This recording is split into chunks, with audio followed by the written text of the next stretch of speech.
de tratar, purgar, emblanquecer, purificar a los israelitas, es cuando entonces nosotros ya nos fuimos 7 años en el arrebatamiento. Jesús ya en cualquier momento viene por nosotros, antes de que este mundo que se encuentra en el abismo, el mundo actual se encuentra en el abismo, en la orillita. Hemos llegado al final a la total depravación, degeneración, confusión a la que el ser humano hubiera podido llegar después de que en el siglo XX y la tecnología y llegamos a la Luna y el Marte y la biometría y las comunicaciones internacionales y las redes sociales, y lo único que hemos hecho hasta ahorita es el ridículo. Nunca la confusión política había sido tan grande como ahora. Nunca con la tecnología que hemos alcanzado y con los descubrimientos científicos que se han hecho desde 1954, que se descubre la molécula del ADN por los doctores Crick y Watson norteamericanos, nunca, jamás habíamos llegado a tanta confusión científica. Ahora ya está cayendo, derribándose la famosa teoría de evolución. Ya lo que descubrieron en Israel hace 1 o 2 semanas hizo polvo la evolución. El descubrimiento del ADN hizo polvo la evolución. El descubrimiento de la física, la primera y la segunda ley de termodinámicas, hizo polvo la evolución. Una mentira que nos enseñaron durante más de un siglo. Y que se seguía y se sigue todavía enseñando en muchas universidades, que venimos de Chita, que somos el producto accidental de una evolución y que venimos de los animales, cuando la ciencia, la física, la biología, etcétera, etcétera, contradicen científicamente. Vamos a hacer a un lado la Biblia.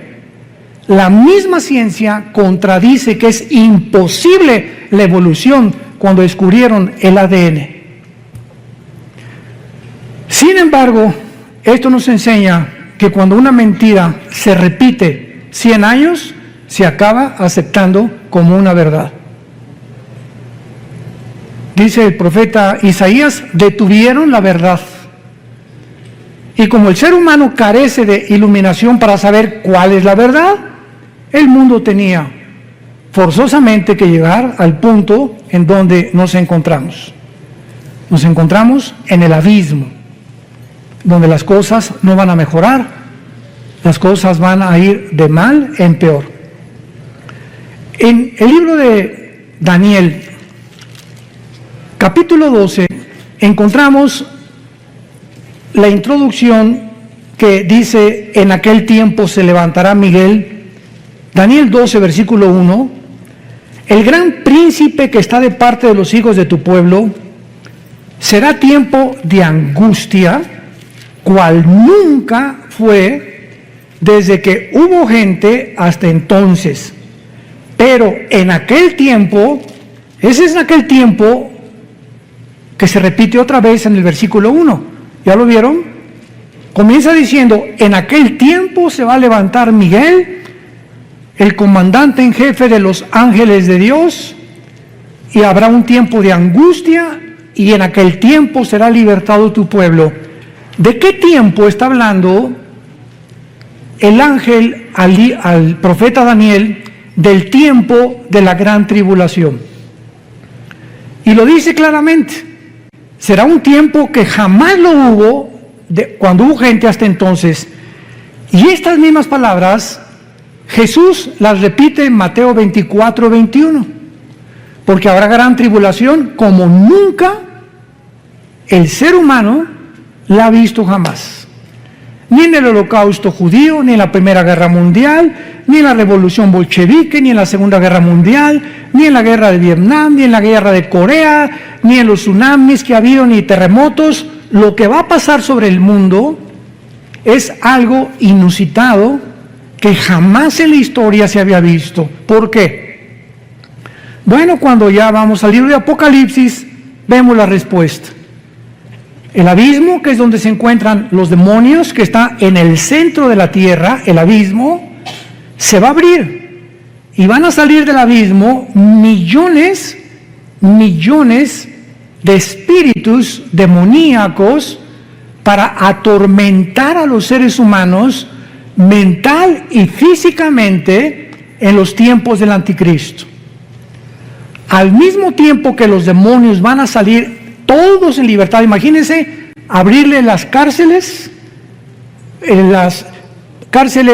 federales, las clases de máxima seguridad ahorita a todos los criminales del mundo. Imagínense lo que podría suceder. Pues esto sería como Disneylandia comparado con los demonios que van a salir. Agreguémosle que el anticristo va a tener poderes sobrenaturales, señales engañosas. El falso profeta va a hacer llover fuego del cielo. Y en ese tiempo los habitantes de este mundo van a creer realmente que son extraterrestres. Les van a adjudicar poderes de otros mundos. Y agreguémosle todavía que aparte de las señales y milagros y todo lo que está pasando, Satanás baja al mundo. Ahorita dice Efesios 2 del 1 al 3 que es el príncipe de la potestad del aire. Ahorita Satanás opera en el aire con las ondas de comunicación, con el espectro electromagnético, con todo lo que es el magnetismo, la energía. Desde ahí, ahorita está él controlando radios, programas, televisión, medios de comunicación, etcétera, etcétera, para hacernos creer lo que oímos en la mayor parte de los medios de comunicación.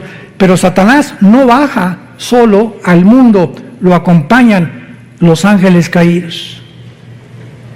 Entonces el mundo se convierte en la habitación de demonios, de señales, de milagros mentirosos y de Satanás con sus ángeles caídos que, repito, creerán que serán extraterrestres.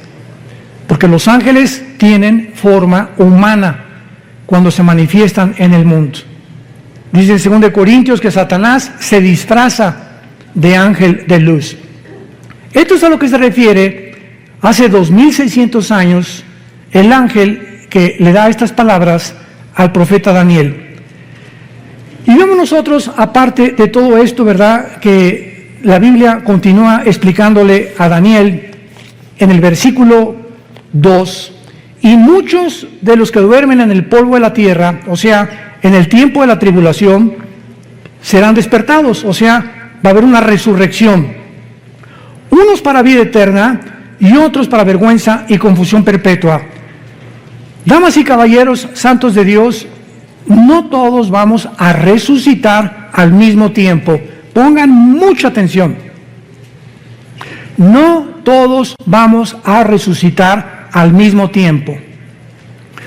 Va a haber la primera resurrección que Cristo menciona en Juan capítulo 5, y muchos serán despertados para vida eterna y otros para condenación eterna. Muy bien.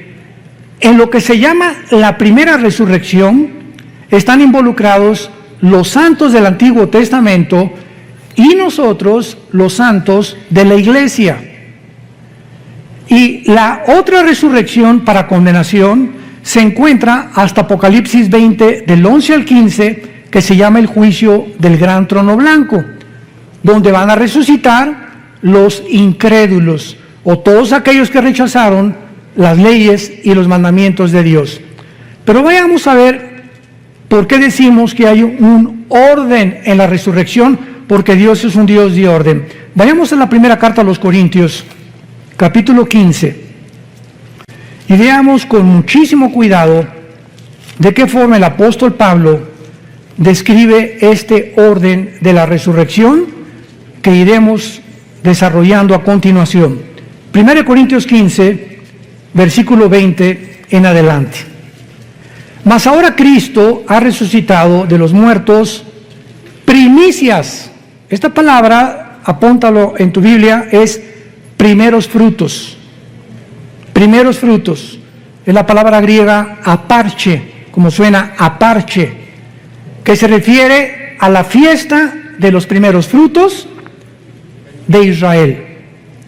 Acuérdate que primero era la Pascua, después venía los panes sin levadura, después venía los primeros frutos y después vino Pentecostés. Y quedan 3 fiestas para poder terminar el plan de Dios. Entonces, cuando el apóstol Pablo dice que Cristo es el que cumplió la fiesta de los primeros frutos, porque Jesucristo es el primero en toda la historia del ser humano que resucitó sin volver a morir. Cuando Dios resucitó a Lázaro, volvió a morir. Cuando resucitó a Tabita, volvió a morir. Todos los casos de resurrección que encontramos en la Biblia volvieron a morir. Pero Cristo es el primero, por eso se le llama en Colosenses el primogénito de los muertos. Es el primero en su género, que lo significa primogénito, primo de genes, de su generación que seguimos nosotros, que resucitó. Muy bien. Versículo 21. Porque por cuanto la muerte entró por un hombre, también por un hombre la resurrección de los muertos. Porque así como en Adán todos mueren, también en Cristo serán todos vivificados. Versículo 23, lean con mucho cuidado. Pero cada uno en su debido orden. Y esta palabra tagma, que en el griego es orden, significa un orden de soldado raso, cabo, teniente, coronel, nos habla de que cuando hay un orden, hay, ¿verdad? Primero después el segundo, el tercero, el cuarto y el quinto. Entonces, la resurrección de los muertos va a seguir un orden establecido por Dios. Cada uno en su debido orden. Cristo en las primicias fue el primero. ¿Ya lo vieron? Luego, ¿quiénes siguen? Los que son de Cristo. Los santos del Antiguo Testamento no están incluidos en nuestra resurrección. Los que somos de Cristo somos los que fuimos bautizados con el Espíritu Santo en el momento de nuestra conversión. En el momento que recibes a Cristo, eres regenerado, eres nacido de nuevo, eres colocado en el cuerpo de Cristo. 1 Corintios 12:13, a todos se nos dio a vivir, a experimentar el mismo Espíritu y el mismo bautismo, y en ese momento la iglesia es un cuerpo, y la cabeza es Jesucristo. Y en la iglesia unos son una oreja, otros son mano, 1 Corintios 12, otros son las piernas, otros son los dedos, etcétera, etcétera. La iglesia tiene una manifestación de dones y de talentos de acuerdo a la soberanía de Dios. Y en la iglesia hay apóstoles, ¿verdad? Hubo profetas, pastores, maestros, etcétera, etcétera. Hay diferentes ministerios que reparte Dios, diferentes dones, etcétera, etcétera. Pero todos los que desde Pentecostés hasta nuestros días, cuando venga el rapto, vamos a resucitar. Te repito, de Pentecostés hasta nuestros días, cuando venga el rapto, la iglesia es la primera en resucitar. Vamos también, antes de regresar a Corintios, a ver en Primera de Tesalonicenses esta verdad. Capítulo 4. Primera de Tesalonicenses, capítulo 4. Y dice así, versículo 13. Tampoco queremos, hermanos, que ignoren acerca de los que duermen, o sea, de los que han muerto, para que no se entristezcan como los otros que no tienen esperanza. Pero si creemos que Jesús murió y resucitó, así también traerá con Jesús a quienes, a los que durmieron en Él, que somos la iglesia. Los santos del Antiguo Testamento no forman parte del cuerpo de Cristo. Y esto ya le explica Pablo en Efesios capítulo 2, que tanto los judíos con el Antiguo Testamento ahora, y griegos, ahora no hay judíos, ahorita no hay un pueblo de Dios, Israel, ahorita somos todas las personas de todas las naciones que formamos parte, y que cuando recibes a Cristo, te conviertes, nos convertimos en hijos de Abraham. Entonces puede venir ahorita un judío y decirme, yo desciendo de Abraham, y le contesto étnica y terrenalmente y genéticamente, porque eres judío, desciendes de Abraham, claro, fueron lo que los fariseos le dijeron a Cristo, somos hijos de Abraham. Pero la verdadera descendencia de Abraham son los que tenemos la semilla. Y todo esto lo explica Gálatas capítulo 3.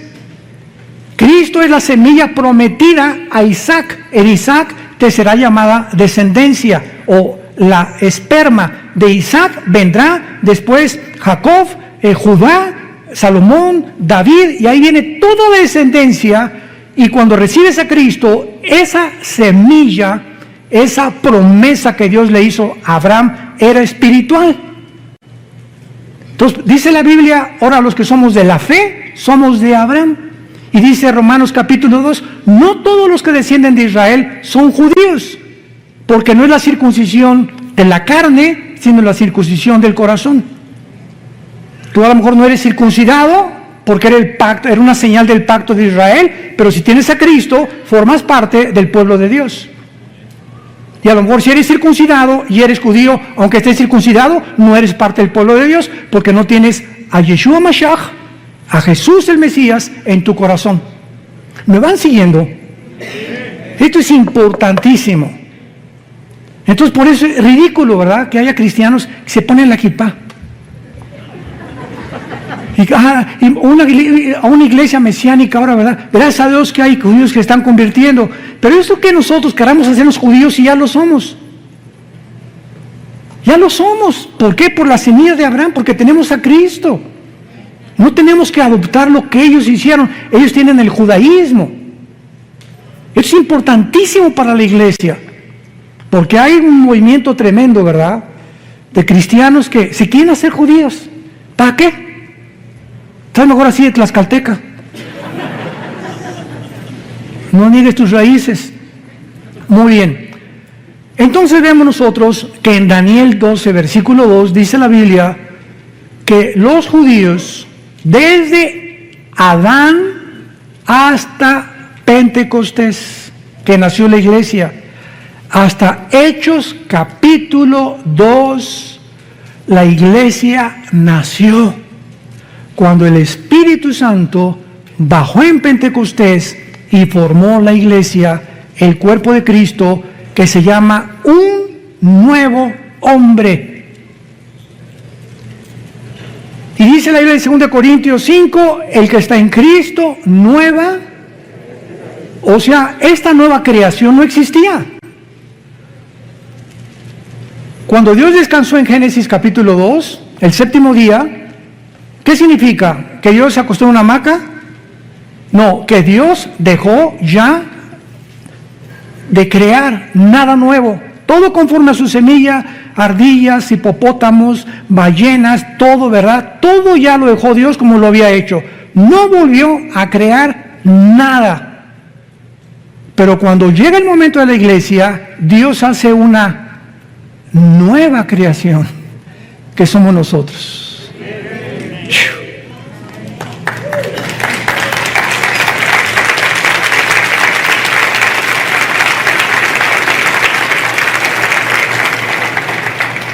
¿Viste, hermano, por qué no guarda el sábado? ¿De qué estás hablando? ¿Por qué no guardan el sábado? ¿De veras? ¿Tú nada más guardas el sábado? Yo el sábado, domingo, lunes, martes, miércoles, jueves, viernes, yo guardo 7 días a la semana. Porque el sábado fue dado a Israel. Ahora, en la iglesia se nos da el primer día, que es el domingo. El primer día de la semana Cristo resucitó, el primer día de la semana vino el Espíritu Santo, y los apóstoles comenzaron a reunirse ya no el sábado, sino el domingo, para que viéramos la diferencia de las dos entidades. Una es Israel, otra es la iglesia. No las confundamos. Ahora, Israel era la esposa de Dios y se divorció. Dios está divorciado ahorita de Israel. Nosotros somos la novia de su Hijo. 2 Corintios 11, del 1 al 3. Desposados como una virgen pura. Alguien me preguntó, ¿qué acaso tiene Dios dos esposas? Le dije, por favor, entiende la Biblia. Dios tiene hecha a un lado a Israel y va a regresar. Romanos 9, 10 y 11, va a regresar en la tribulación a purificarlos, purgarlos, y los que crean en la tribulación en Jesús pasarán al milenio junto con la iglesia nosotros. Pero ahorita Dios está divorciado. ¿Dónde dice eso? Vayamos al libro de Isaías.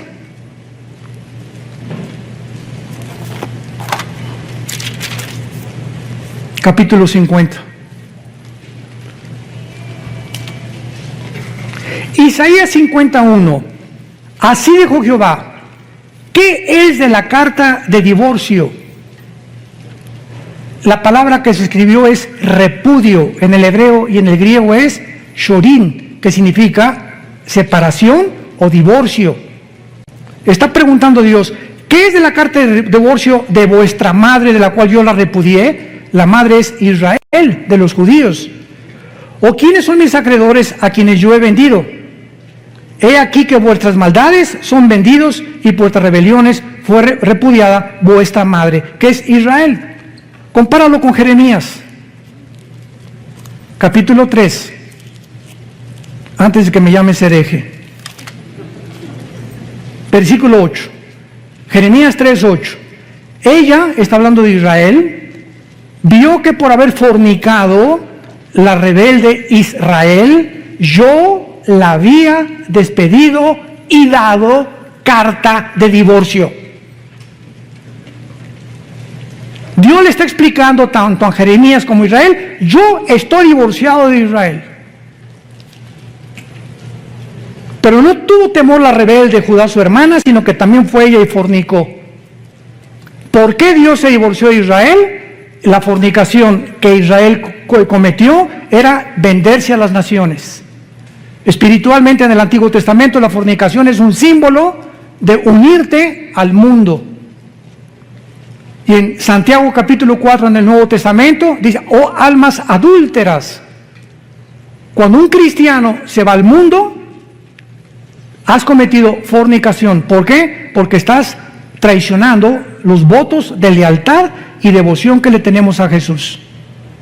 Si tu esposa se va con otro hombre, es adulterio.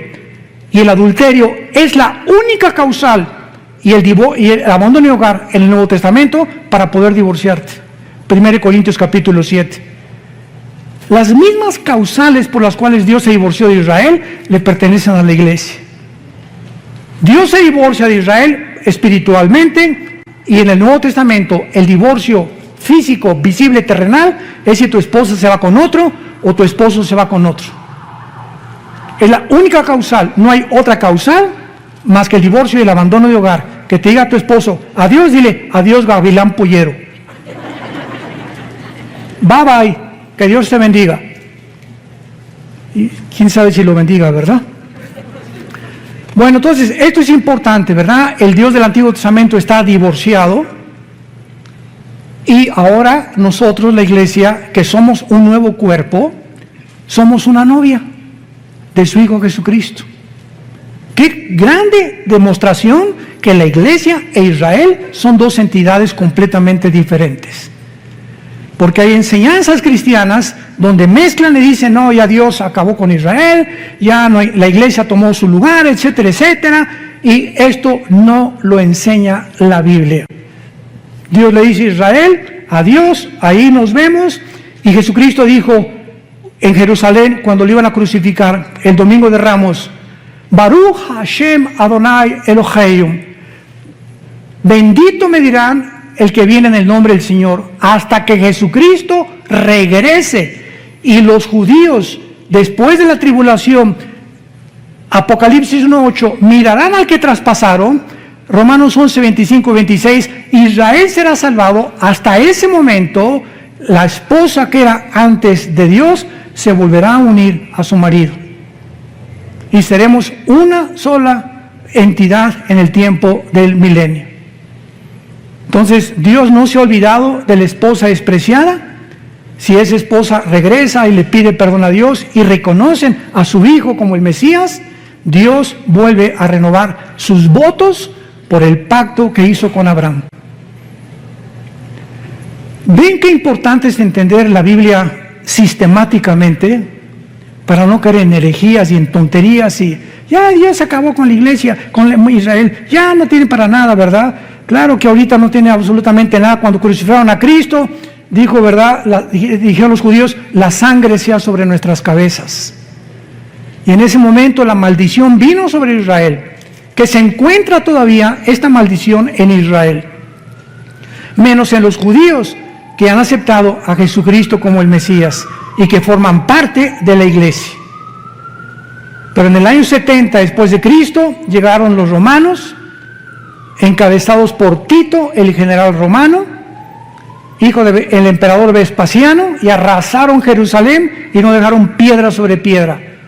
Y desde el año 70 hasta 1948, Israel no tenía templo, no tenía nación, no tenía absolutamente nada.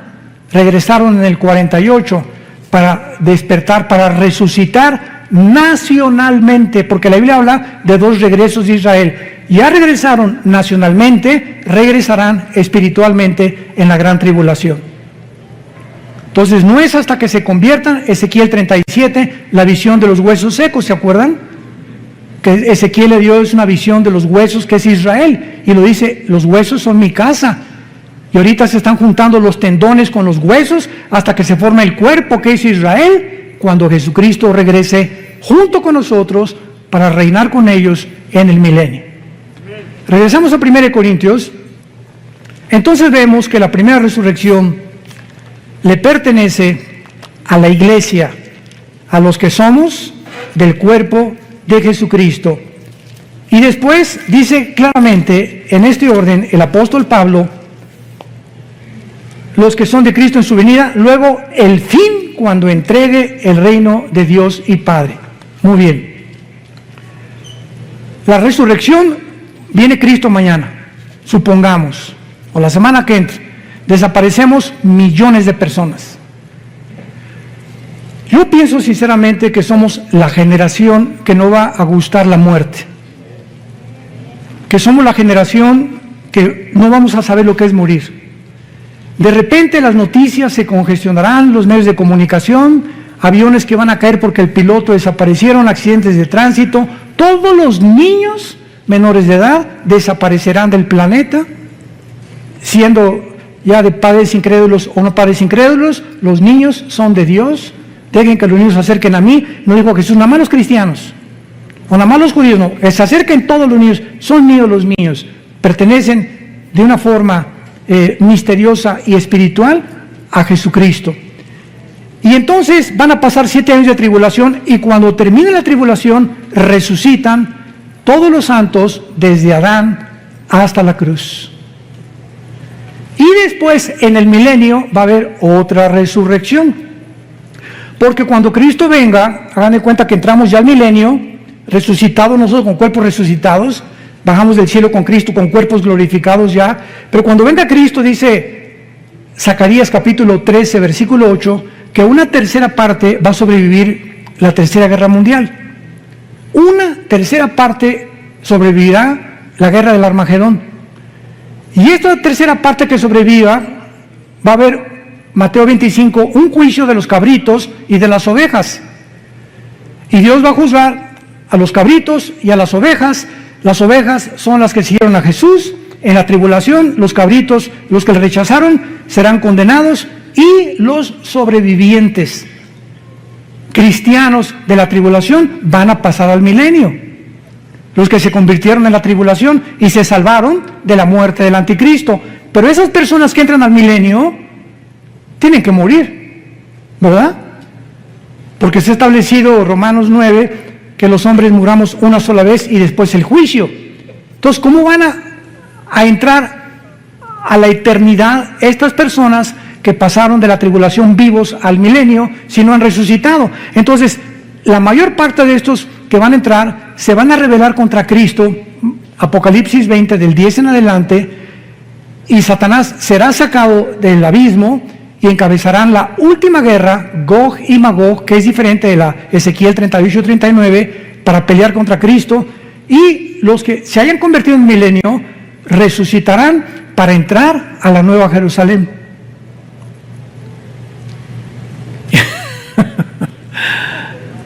Qué maravillosa es la Biblia, ¿verdad? ¿No se han empachado? Le pido a Dios que me dé sabiduría y paciencia. A veces hablo muy rápido, pero quiero irme así lo más despacio posible para alumbrar sus ojos a través de la Biblia. Y que ustedes puedan ver la luz así. Yo sé que a muchos les está entrando ahorita la luz. Y ese es el anhelo del Espíritu Santo. Muy bien. Entonces, después de nosotros, viene la resurrección de los mártires que en la tribulación van a resucitar, que pertenecen a la primera resurrección de los santos. Vamos a ver, la primera resurrección es el rapto, los santos del Antiguo Testamento y los que mueran como mártires en la tribulación. Vayamos a Apocalipsis 7 y veamos los millones de personas que en la tribulación se van a convertir, y el apóstol Juan los ve en el cielo resucitados. Apocalipsis 7, versículo 9. Escribe el apóstol Juan: después de esto miré, y he aquí una gran multitud, la cual nadie podía contar, de todas naciones y tribus y pueblos y lenguas, que estaban delante del trono en la presencia del Cordero, vestidos con ropas blancas y con palmas en las manos. Las ropas blancas nos hablan de que ya estaban resucitados. Y clamaban a gran voz diciendo: la salvación, etcétera, etcétera. Versículo 13. Entonces uno de los ancianos habló diciéndome: estos que están vestidos de ropas blancas, ¿quiénes son? ¿Y de dónde han venido? Yo le dije: Señor, tú lo sabes. Y él me dijo: estos son los que han salido de la gran tribulación y han lavado sus ropas y las han emblanquecido en la sangre del Cordero. Aquí encontramos posiblemente a los 144,000 y a todos aquellos que en la tribulación van a morir como mártires. Aquí ya llevamos que nosotros fuimos primeros, ellos serán segundos, y en tercer lugar, vamos a Apocalipsis 11, están incluidos los 2 testigos al final de la tribulación.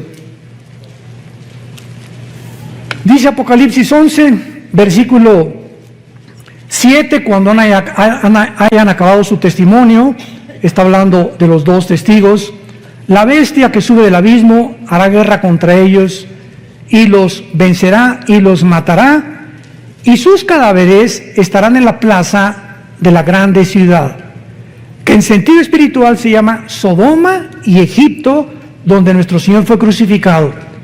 De una forma inequívoca es Jerusalén, donde los 2 testigos serán asesinados por el anticristo. Y vean ustedes las palabras con las que el Espíritu Santo califica a Israel. Israel se convertirá como Egipto, que es el símbolo del mundo, y como Sodoma, que es el símbolo de la depravación moral. Y no es coincidencia que Tel Aviv, la ciudad ahora de Israel, se esté considerando la capital mundial del movimiento gay. Tel Aviv es ya la capital del movimiento gay en el mundo. Y hay cantidad de cristianos evangelizando a todos estos hombres y mujeres que necesitan a Jesús. Porque Jesús murió por todos aquellos, por más pecador que tú seas, Cristo te ama. Pero Él te pide que te arrepientas de tus pecados y que entiendas que los géneros no se pueden tergiversar ni pervertir. Solamente hay 2 géneros, varón y hembra, nada más. Esta semana, el gobierno americano acaba de declarar que en todos los pasaportes nuevos de Estados Unidos se incluya el tercer género. En todos los pasaportes, desde esta semana, americanos, norteamericanos, viene incluido el tercer género. si tú le quieres poner otra cosa. No nos vamos a profundizar en eso. Y entonces van a ser asesinados, versículo 9, y los de los pueblos, tribus, lenguas y naciones verán sus cadáveres por 3 días y medio y no permitirán que sean sepultados. Los moradores de la tierra se regocijarán, se alegrarán y enviarán regalos unos a otros, porque estos 2 profetas habían atormentado a los moradores de la tierra. Me detengo aquí. ¿Por qué el mundo ahorita se ha vuelto contra nosotros? ¿Por qué? Porque se sienten atormentados con la predicación del Evangelio de Cristo. En lugar de que sientan una medicina y un aliento, yo cuando oí el Evangelio dije, Dios mío, esto es lo que yo estaba esperando toda mi vida. Hay personas que se molestan. Y ahora tú no puedes predicar esto. La iglesia es un hospital para todo tipo de personas, lesbianas, transgénero, homosexuales, borrachos, parranderos y jugadores. Esto es la iglesia.